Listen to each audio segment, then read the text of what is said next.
राधा कृष्ण के अलौकिक प्रेम को तो सभी जानते हैं। यह उनके प्रेम की ही पराकाष्ठा है कि चोट कान्हा को लगे तो पीर राधा को होती है। पुराणों में श्री राधा रानी को कृष्ण की शाश्वत जीवन संगिनी कहा जाता है। लेकिन क्या आप जानते कि इस प्रेम की शुरुआत धरती पर कब और कहां से हुई? कथा मिलती है कि श्री राधा रानी की कान्हा से पहली मुलाकात तब हुई थी जब वह स्वयं 11 महीने की थी। तब श्री कृष्ण महज 1 दिन के थे। उस समय उनका जन्मोत्सव मनाया जा रहा था। कहा जाता है कि उस समय राधा जी अपनी मां कीर्ति के साथ नंदगांव आई थीं।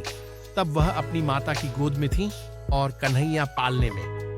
गर्ग संहिता में उल्लेख मिलता है कि जन्मोत्सव के बाद कान्हा दूसरी बार राधा जी से तब मिले, तब वह अपने पिता नंद बाबा के भांडीर वन से गुजर रहे थे।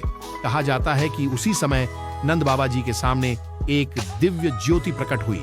बताया जाता है कि जो स्वयं श्री राधा रानी थीं, उन्होंने नंद बाबा से कहा कि वह कन्हैया को उन्हें दे दें। तब नंद बाबा ने कान्हा जी को राधा रानी की गोद में डाल दिया। कहा जाता है कि यह मुलाकात लौकिक नहीं बल्कि अलौकिक थी। कथा के अनुसार जब नंद बाबा ने राधा जी की गोद में कन्हैया को सौंपा, तब कान्हा ने अपना बाल रूप त्याग दिया। कुछ ही देर में वह किशोर रूप में आ गए। उसी समय ब्रह्मा जी उपस्थित हुए और उन्होंने कृष्ण राधा का विवाह संपन्न कराया।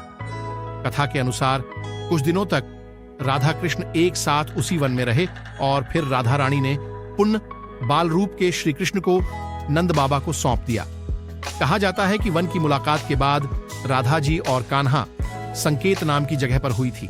यह स्थान नंदगांव और बरसाना, जो कि राधा जी की जन्मस्थली थी, उसके बीच में है। यह एक छोटा सा गांव है। मान्यता है कि इसी स्थान पर मुरलीधर और राधा की अद्भुत प्रेम कहानी शुरू हुई थी। बता दें कि हर साल भाद्र शुक्ल अष्टमी से चतुर्दशी तिथि तक संकेत गांव में राधा कृष्ण के प्रेम को याद किया जाता है। उनकी याद में उत्सव का आयोजन किया जाता है।